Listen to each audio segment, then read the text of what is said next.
Hello, beautiful souls. Welcome to another episode of our podcast. Today, we have a very special guest joining us, someone whose work has not only been transforming relationships globally for many years, but also has had a profound impact on my own personal life. I talk a lot about creating a soul aligned life, and I think a really important part of that is building harmonious relationships. So, with that being said, I'm so excited to announce that today we're going to have Alison Armstrong on our podcast. She's a renowned global expert in understanding men and women. She's an acclaimed author, and through her work, she has been helping people from all walks of life transform their relationship. My husband and I, when we were first dating, we really were able to have a deep dive into her work. When we first discovered her work, we would often listen to her when we were on road trips driving. And as we were listening to her, we'd turn to each other and go, "Oh my God, that's why you do that." And it was like a light bulb moment just went off, and we understood why we behave the way we do. So many of the techniques and processes I implemented into my life in my relationship that I still use to this day. And it's been an incredible journey of discovery that has really helped our relationship. My husband delved even deeper into Alison's teaching, studying her courses, and they've been so helpful to us. So it's a great honor for us to have Alison on our podcast today, sharing her wisdom for us. Let's dive in. Thank you so much, Alison, for being here. It's amazing to have you here because my husband and I, we were married at the start of the year, and we were dating 5 years prior to that. But our relationship was actually what introduced us to your trainings. And we had a bit of a deep dive into all of your learnings. We have an age gap as well. We met when I was 23, he was 44, and he was actually going through the tunnel phase at the time. And even just learning about that, understanding what that was through your teachings, really was so helpful for me to understand. And, I'm very happy to say today, sitting with us, he's in his king phase and he's doing some amazing work in the world. And for everyone who's not yet familiar with Alison's work, she speaks about the phases of men's development that they go through. And it's very, very helpful if you have men in your life and you're wanting to understand more about them. Alison, I know you've been teaching for many, many years and you have a huge body of work. I'm very interested to know, what was it that actually sparked because I know you said you made the decision to study men. What was that sparked it? Well, so for anyone who reads or listens to the Queen's Code, which is largely fiction, in the first chapter, the main character experiences what I actually experienced. I was in a seminar at Landmark Education. I was sitting next to a colleague. The trainer, Herb Tanzer, was talking about relationships and communication. And my colleague raised her hand with a lot of energy. And he gave her a microphone and she said, "Why is it that men are wonderful in the beginning? And they'll listen to you talk about your pets and your family as if they care and take you to wonderful places and give you romantic gifts. And then after a few weeks or a few months, they turn into sports watching, pizza eating, bear belching couch slugs. Why is that?" A spitfire of a redheaded Texan with bright pink lipstick who dressed to attract a certain kind of attention. One time she said to me that, she was short of money, that she was really short of money. And I'm like, do you need any? And she said, "Oh no, I'll just date a lot."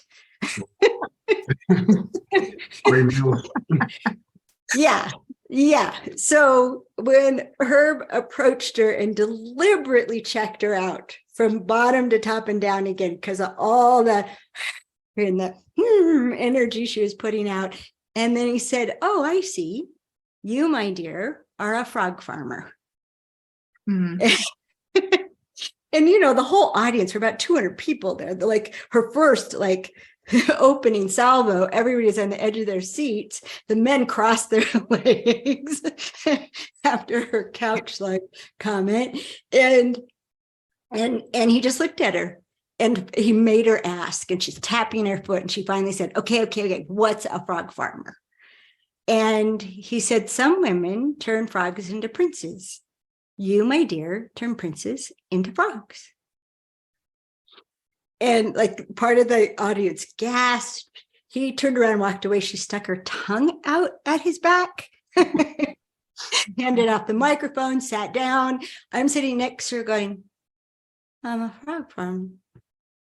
I'm a very successful frog farmer. And I was like, wow. But I was so excited because the idea that I was bringing out the worst in men meant that men aren't the worst I thought they were. I thought all they were was the worst and the rest was a con. I didn't, and I was going to reveal the con before I fell for it again. And later on, it just became clear after I didn't know how I brought out the worst in men because I was so normal. And so if this question popped into my head, what if men are responding to women? And I decided to pursue that question. And I've only realized like in the last year that the questions that have popped in my head since 1991, they're not my questions. They're coming from a higher consciousness that I'm just good at listening and complying. So that was the first question. What if men are responding to women? And then the next question was, what if there's a good reason for that? And the next question was, what if no one's misbehaving? Then what if no one's misbehaving, including you? And then the last thing that popped into my head that I've been chasing down, it's 5 years now. Honor yourself first, or all is lost. Mm.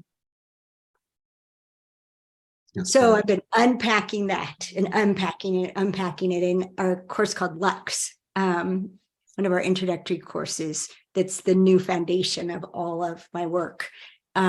Explores that. Honor yourself first, or all is lost. And how would you honor yourself? And how would you help other people to honor you? Mm. So that's where it started, and that's where it's gone. And first thing I had to do was learn to listen instead of interrupt. Give men a chance to answer the question. And that was the beginning of being blown away. Nothing has been as I thought. In the beginning, I was always wrong. Now I'm still sometimes wrong. I've been wrong. I love how you've pointed out, I don't remember where you've said it, you've probably said it a few times, that when a woman asks a man a question and he doesn't respond straight away, it's because he's like diving deep to give that genuine response. And then a lot of women are like, oh, you're stupid, or, he didn't understand the question. So they throw another one and another one and another one. And that's, I found once I shared that with Athena, there was a big shift there. Yeah. Yes. Really well, it's thank you for bringing that up, because so one of the myths about men is that men are non-committal. And it's worse than a myth. It's the exact opposite of the truth. Testosterone creates a committed state of mind. And something has to be worth doing, meaning there's got to be an upside that accounts for everything. And then you commit to it. And so that includes when a woman asks a question, the first thing y'all are doing is committing to answering the question. And you'll even see, well, I'm going to need to think about this. Or, oh, I could come up with this, right? And give it now.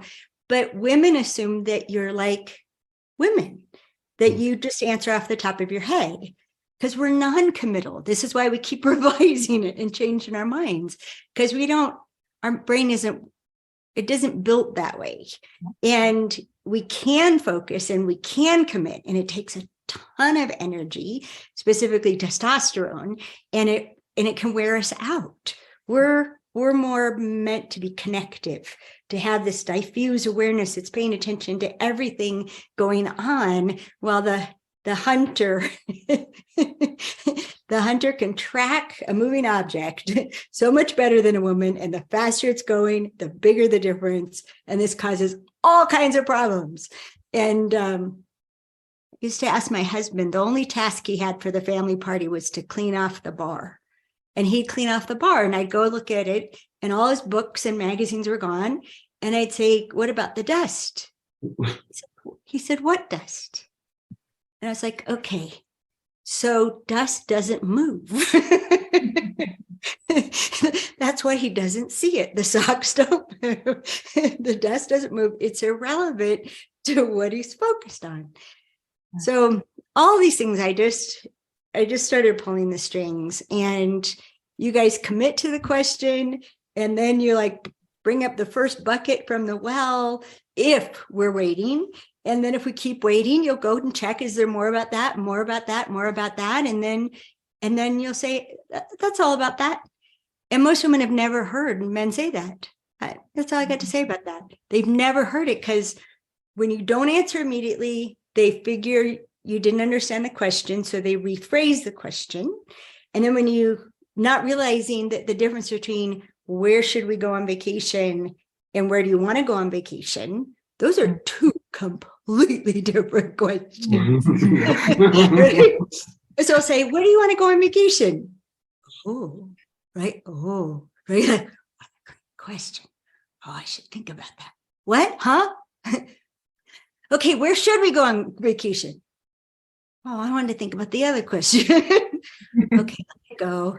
Where should we go on vacation? Okay, that takes in currency, security, COVID, however that's in play these days. How long will we have? How much time do we want to travel? How much do we want to relax? What do we need out of the vacation? Like, you guys, you're so thorough, right? And Whole process. You're just starting on that, and she'll say, Spain or France, pick one. And you're like, oh, you didn't really want to know what I thought in the first place. And then you're just upset. Like, why did you waste my time on something you didn't really want to know what I thought? And that's what I try to tell women. Only ask questions that you're so committed to the answer, you will wait for it. Even if it takes 3 days or 3 months, you'll wait for the answer. Thank you. And it's all these little mindset shifts, or from the understanding, the true understanding of how men think, has been so powerful. And it's really interesting when you speak about this frog farming, because this is something I see a lot, in the realm, around in the world. And on the other hand, I've seen very successful men that will say, my true success, my next level success, I reached it once I got married, once I had a wife, once I had a woman there behind me. So I'm really interested in what is it that a woman can actually do to inspire a man to become his best? What is some behavior or different types of mindset shifts and thinking that she can start to implement to actually support a man, inspire him rather than diminish him? Okay. So each one of the things I'm about to say, I could spend hours, if not days on. Okay. So first, if you start with, he's not supposed to be like a woman. Mm-hmm. Everything that's obvious to you is not obvious to him. Everything that's obvious to him is probably not obvious to you. And we all act like what's obvious just is obvious. So we get really frustrated, and we assume the other person is being dense or stubborn or and then it's so how come I never committed to studying men? I just had a question pop in my head. I wanted to find out what I was doing to bring out the worst, and maybe find out something to bring out the best. Stunned when I stopped doing what was bringing out the worst, to find out that who men are when you aren't antagonizing them is fantastic. You don't even have to do good for them to be amazing. And so it's this really interesting combination of Well, first of all, if you don't know who you are, he can't commit to you. You are an unknown. You're a lifelong guess. It's too big of a crapshoot.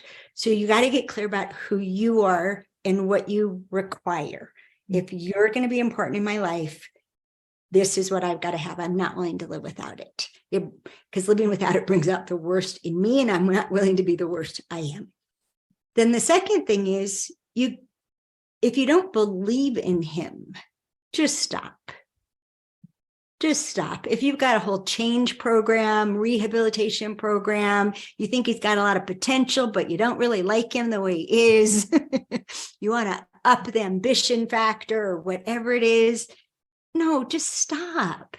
If you don't believe in who he is and who he's trying to be and the goodness of his intentions and ambitions, and there's something about him that has you want to support him, because that's what they need from a mate. They need to be believed in. They need her to share his vision, see his vision, get it, not make fun of it or think it's, yeah, right, we're going to do that. Sorry, I just thought about an example from my boyfriend. And then there's acceptance, which a whole lot of acceptance women usually don't even engage in. Maybe never, maybe not till they're married. And it's something that we should be working on even before. What can I accept and what I cannot accept? So it's a belief and acceptance, and it's also boundaries. Like, you're better than this. Or I need this from my mate. Do you want to be that man? Do you want to be like that? And I mean, I've been engaged in that for 2.5 years with my boyfriend. My husband died 4 years ago. And when I presented him with, this is the list, which I did very early on, but then we had to revisit it. Like, the question is, these are serious. These are my deal breakers. Mm-hmm. So when you read them, do you want to be that for you? Do you want to be that man? Because that's the life I come with. So if you're not committed to freedom and being restored completely, like a determination, if you're not committed to generating a great life, if you're not committed to doing my entire curriculum, if you're not committed to a healthy diet and lifestyle, if you're not committed to sex as a process of clarification that goes on for years, then we're not right for each other. I'm not right for you, and you're not right for me. Which is one of the things that men get. I love this about you guys, Daryl. You guys get that if she's not right for you, you're not right for her. You don't think it can just be one-sided. If you can't give her what she needs, you're not the right guy for her. If you can't make her happy, then you're not the right guy for her. If you can't buy into and support and think you can afford her dreams and desires, then you're not the right guy for her. She should get a guy that can do that. And it's this way that you're so much more sensible about love, right? That love's the easy part. Fitting together and meeting each other's needs and going in the same direction and choosing to keep going in the same direction, whoever's adjusting their course, right? That you keep or lining up those tracks. And I don't believe people grow apart. I believe people either start apart or they choose apart by little degrees. They choose apart. They make a decision without their partner. And you all are really sensitive to that. Now, as you know, chemistry can make you stupid. Makes everybody stupid. Too much chemistry, not any chemistry. Yay, chemistry. Too much chemistry. We'll have a man marry a woman, dib her. He wants to dib her. Don't let her get away. When none of the right things are in place. When he's just, I can't live without her. I gotta have her. Makes us all silly. Same thing for a woman. How do I get him and keep him? I got to get him and keep him no matter what. But honey, are you getting what you need? Well, no, but well, yeah, kind of mostly, but I love him. All right, I'll stop. What do you guys want to say about all that? Yeah, it's really, really interesting to hear that it's this internal decision of like, well, actually, this is what I need. And even coming early and being able to present and share that, I think that's such a different shift. And actually, I remember one of your Instagram posts that you posted, I think a couple of months ago, and it was quite controversial. It really took my attention because with all the dating advice and dating gurus, it was actually the complete opposite. It was a post where you spoke about that a woman needs to act as a wife prior to marriage. And a lot of dating gurus say the opposite. It's you only hold or act like the wife after marriage. And I'm sorry, got a lot of attention because people were like, what? I'd love if you could expand a little bit about that, because it's one that I was really intrigued by as well. Well, it has to do with what a man is looking for. So women are much bigger believers in change. They believe a man will change. Men are the opposite. Not only do they not believe she will change, they think it'd be dishonorable to ask her to change. And if she isn't already doing enough of what you need, they're gonna assume she's giving everything she wants to give. And so he won't even ask her for something else that he needs from a mate. He'll just decide she's not his mate. So that interplay of, can I give him what he needs? Can he give me what I need? And one of the things that people don't pay attention to is, do they want what I want to give? Do they value what I want to give? Because real fulfillment in a relationship comes as much from what you get to give to them as what you get from them. And you may be getting everything you need from them, except they don't appreciate what you want to give to them. Heartbreaking for men and for women. So men marry the women who are being their wives. It doesn't mean they've got it down perfectly. It doesn't mean they know it all. It means that they care, they're active about it, they're cheerleader, they're interested, and they're, do you need any support from me? What can I do for you? They're speaking up about what are they mad about or sad about or scared about, because men are always wondering, oh, what's going on over there? Women who will say what's going on, so then he can do something about it. It's like a miracle. So that kind of partnership, that kind of in it with you, we're going to work this out unless we find out we can't.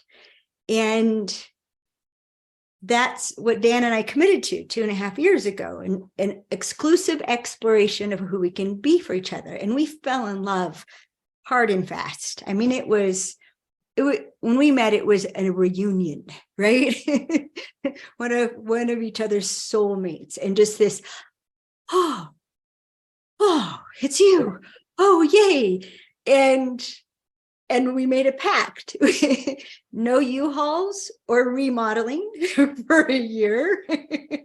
And okay, so we love each other. That's easy. We really enjoy each other most of the time. That's great. But do we fit? Can we give each other what the other needs? And one of the most important things, and you guys, I know you've gone through it or you wouldn't end up married. You got to see the other person's worst. Yeah. And know and know that you can be with it. Know that you can recover for it. Know that you don't hate them and never want to know them again. Like, is that okay? So was that the worst you got? Is that, or is there more? Show me. Because if someone else, we call it collapsing your space. If the other person collapses their space, disappears, sucks down and withdraws, or goes into fight overdrive, when you show your worst, if you can't develop a commitment to, okay, let's figure out how to deal with your worst and my worst. If you can't do that, if you're just like that, I'm out of here. It's important to know that. Too many people, and this is why I'm always working with women on this. I have men in Smart Singles too. We conceal our worst. Women conceal problems because they think I'm going to be loved for being perfect. And if I have a problem, I'm not perfect. While men are trying to figure out, okay, what kinds of problems are we going to have? Okay. Like I remember a man saying, when my wife and I got married, we hadn't worked the sex thing out, but we had enough communication. We could solve all other kinds of problems. And I thought, that's the worst problem we have. We will have gotten off easy. And I remember sitting there going, he married someone knowing that wasn't sorted out yet. Wow. I love these people. But it's something you keep looking for. And I have to tell women this too. What do you see in action? It's easy to say, yeah, I'm on board for that. But then how do they show they're on board for that? And I think that's another thing I've learned from men and appreciate from men. It's like, okay, you say you love me, but I don't feel loved. I don't, how you show love, taking my balls at the door every time I come through. No. Reporting on a feeling in your chest that has no kindness, no warmth, no affection, no support coming at me, it isn't it. Definitely. And definitely, yeah. And it's one of the things that comes up for women who are kicking it, right? I know what it's like, but a man's got to be a high enough priority to know that he's going to get enough of what he needs.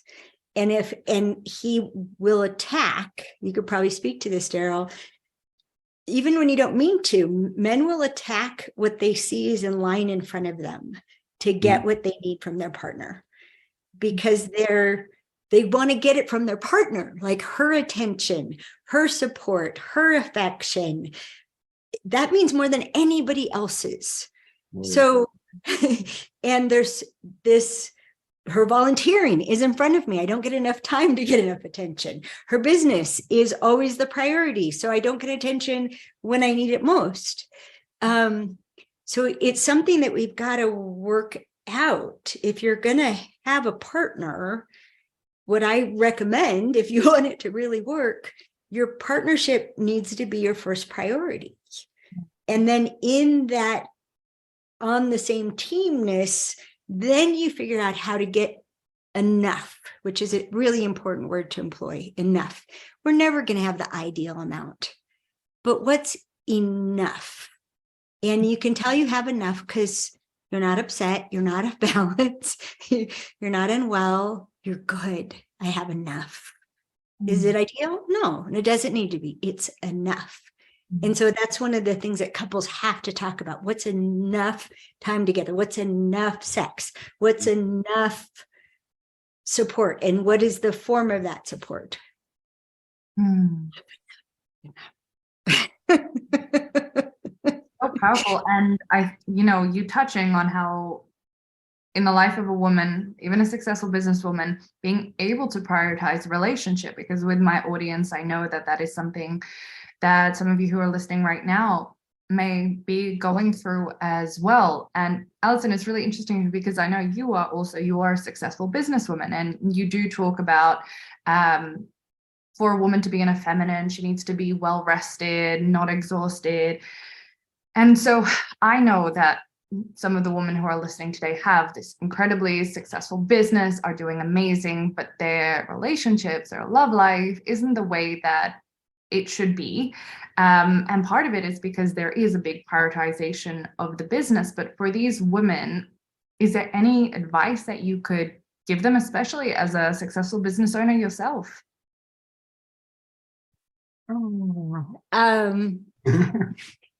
Oh boy. Well, a couple things. One is it keeps there's They're big questions, I know. yeah, but what we need is more time space. Mm-hmm. So when a woman is given a deadline, which all successful women have given themselves big deadlines, many deadlines, deliver. And when we're under the gun like that, we will focus to the best of our ability, and which means we'll screen out everything considered irrelevant. And the whole way of being the getter done, kick butt accomplishment, it's not what a man is looking for from a woman in a romantic context.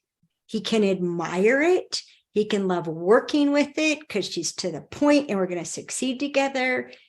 But that's not who he wants to snuggle with. And it's exhausting to us. So one of the things that I did, and we've been in business since 1995, which puts us in like the top 1% of businesses that we even still exist after all this time. And the thing that I did that had me have the same amount of enthusiasm as I did in 1995 is I refused to set deadlines. I refused to set goals. By this time, we're going to be this place. And we had things we definitely wanted to do. We had goals. But we had these flexible by whens so that we could breathe. So that instead of, like, every consultant tells me I should be having 20 to 30-minute calls with my staff. No, I schedule an hour. I schedule an hour so we can be, so we can think, so we can handle the business, but stay connected. Most of my employees, we hang up the phone. Okay, thanks for this. I love you. Talk to you tomorrow. I love you too. Bye. It's so that kind of warmth that buoys us up. And then it also, if you make more space for achieving your dreams, that space, and men are very sensitive to this. Is there space for me? Is there enough room for me? She doesn't have room for me. She's amazing, but there's no room for me. And that room is their time space. And I tell women, if it's going to take 6 weeks for you to shoehorn a man into your schedule, if he wants a relationship, no, it's never going to work. And he knows that. He knows that from the very beginning. No, she doesn't have space for me. Let's find somebody else who does. So if we just, everything, like, plan 10 more minutes to get out the door, right? Plan 10 more years to make your $1 million. Like just however long you think you can do it in, add room. And then your whole way of being changes. And this is how women can be in a business, and yet the people around her experience being nurtured. And this goes back to the bring out the best in men. Daryl, you know this. You literally get life force from women. You're fed. It's energetic. And if she's exhausted from what she's doing, she's got none for you, whether it's the kids, right? Whether it's the kids or a business or her passionate fundraising for her favorite charity. If she's exhausted, you cannot recharge from her. And yeah, you can't.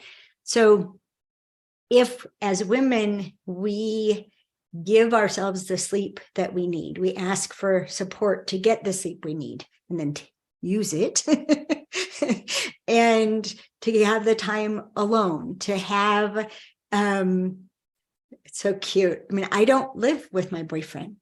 I live 90 footsteps from him, and we visit each other every day. But to live with him, I would be drained from paying attention to him.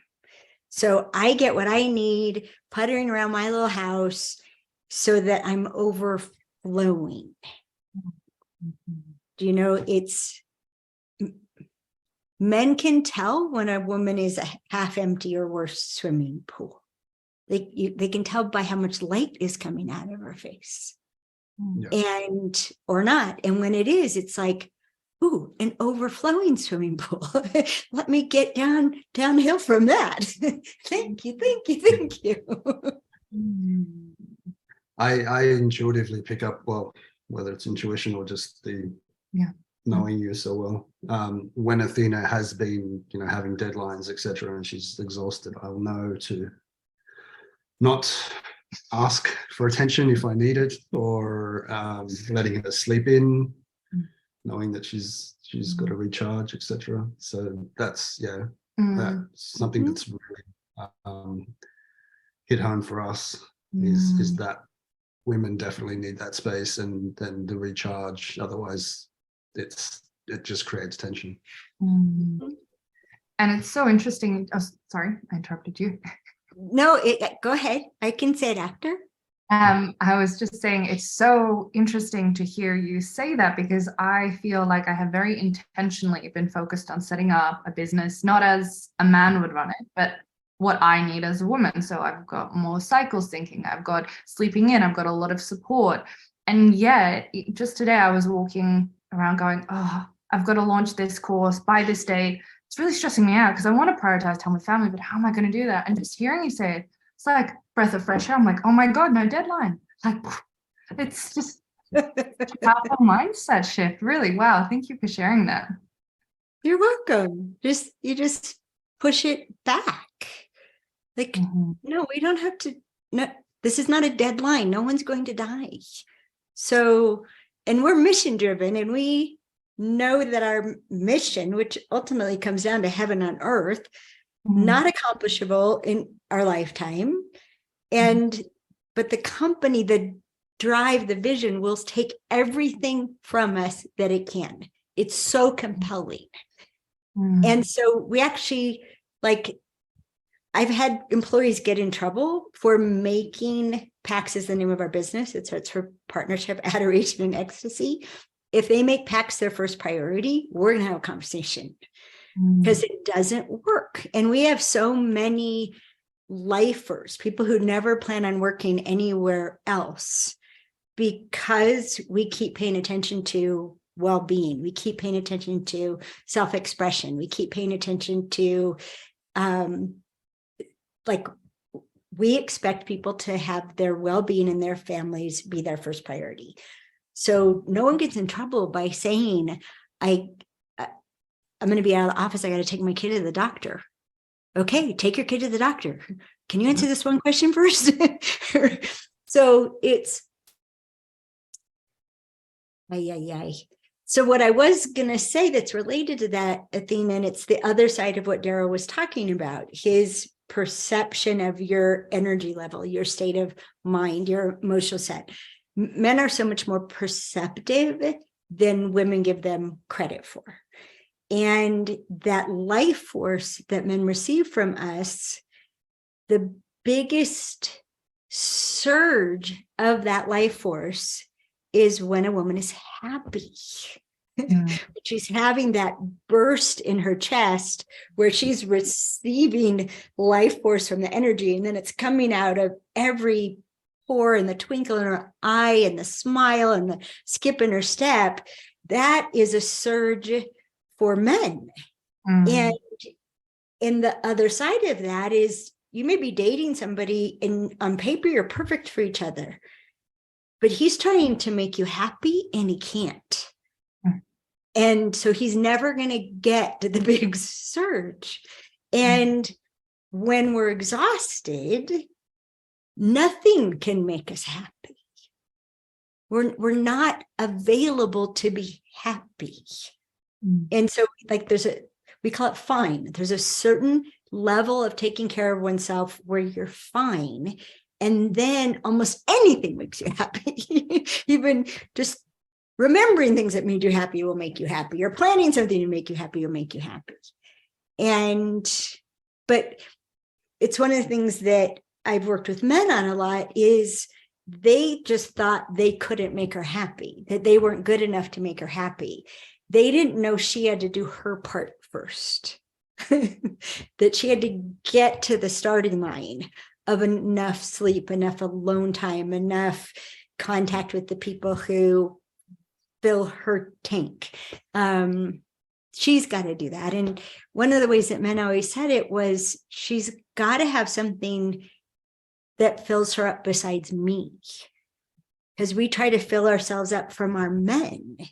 And there are things that men do that are so potent in contributing to us, right? Like being touched by a man that we want to be touched by.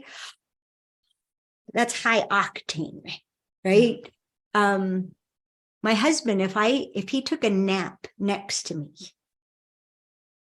I became restored from having led a workshop all weekend in half the time, just because he came and took a nap.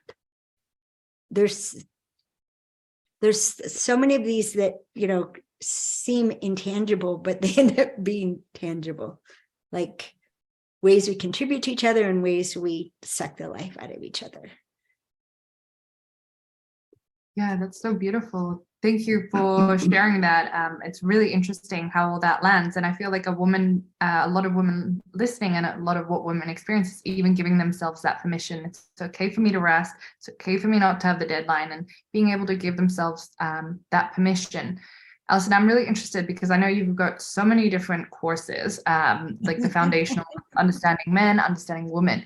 For the women who are listening to this, who are successful business owners themselves, and they're wanting to have a successful relationship that they don't have at the moment, which one of your courses would you be recommending them to get their hands on? Okay, if I had to pick one, I would pick Lux. Lux stands for Liberation, Understanding, and Extraordinary Relationships. It's a little less than 8 hours, and it'll knock your socks off, because it talks about that in all this time, right, over 30 years. I think there are only 3 things that we can control, and it's who are we being, how are we listening, or what are we listening for, and what are we speaking to or speaking for. Those are the only things that we can control. And the speaking is the least important. How we're being and how we're listening creates our reality. And so that one, if there was only one, we have something called the Essentials, because that's going to be incomplete, and it's going to keep poking at the big mystery, which is ourselves to ourselves and each other to each other. So it would be Lux and Understanding Women and Understanding Men.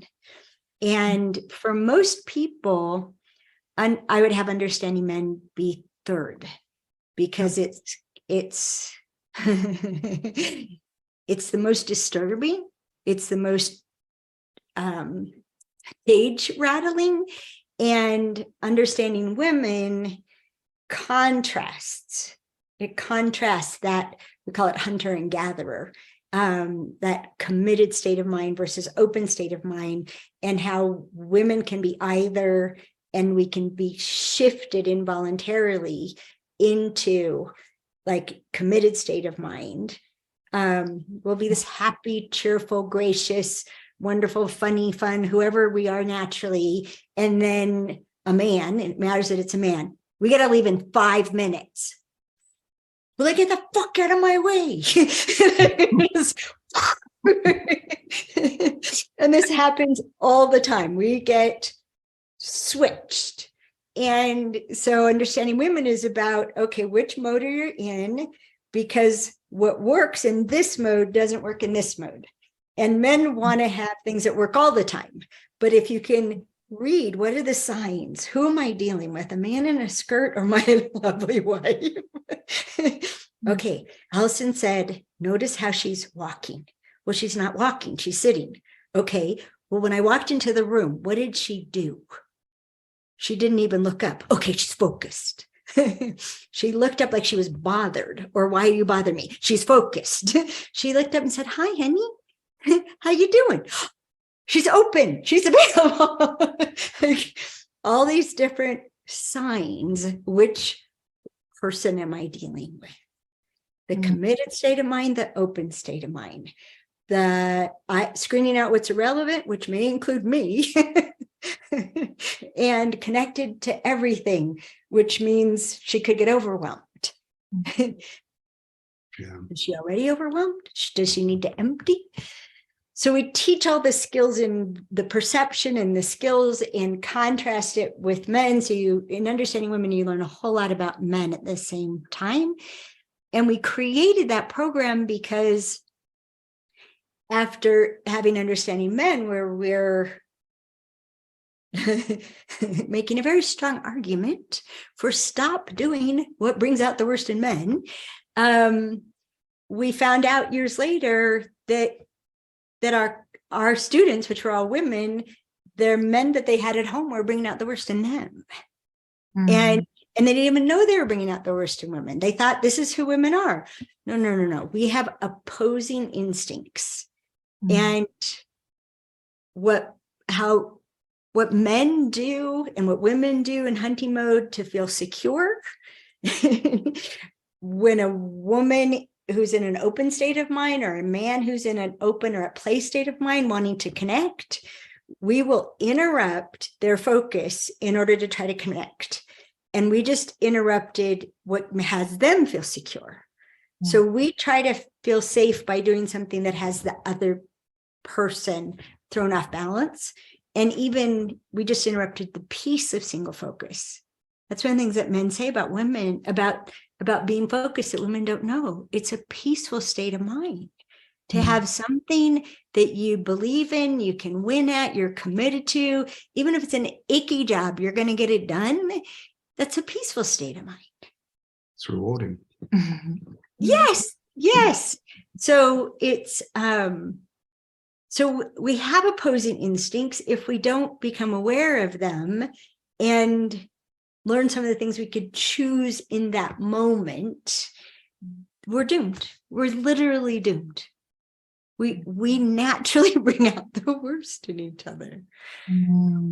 That's like the good news and the bad news. Like, there's nothing wrong with you. There's nothing wrong with any of us. We just were born human, and human instincts aren't pretty. Yeah. When I did Understanding Women, your course, and I think when you use those analogies of the caveman and, you know, the berries, what is the berry? There's the meta report and the berry markers. Yeah, there's berry markers and berry markings, and it was just brilliant. Like when I shared that with Athena, it was just like, wow. It was just it just shone such a bright light. And this is the knowledge and the teachings that we need to know, because you know we're always going to have relationships, so it's important to understand. This should be like curriculum in primary school. The first years of school. Yeah, it's important work. We've taught probably 100 teachers. I've taught over 600 people to teach our work, and probably 100 of them were teachers in elementary and middle school, high school. There's even a college course based on the Queen's Code. Really? 2 of them I've heard of, but yeah, I mean, it's very communicable. Yeah. And young people, small people, they get it quick.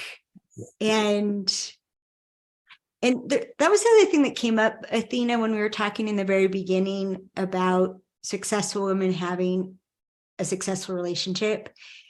In some ways, we have to give ourselves permission to have a relationship, have our partnership be our highest priority, because feminism has taught us that's beneath us. We shouldn't make a man our priority. And but we rise together, sink together. There's middle ground.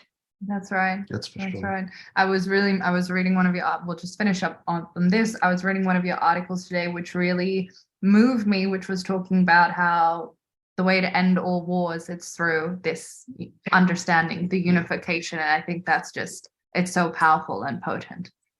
Yeah. Thank you. Thanks for having me.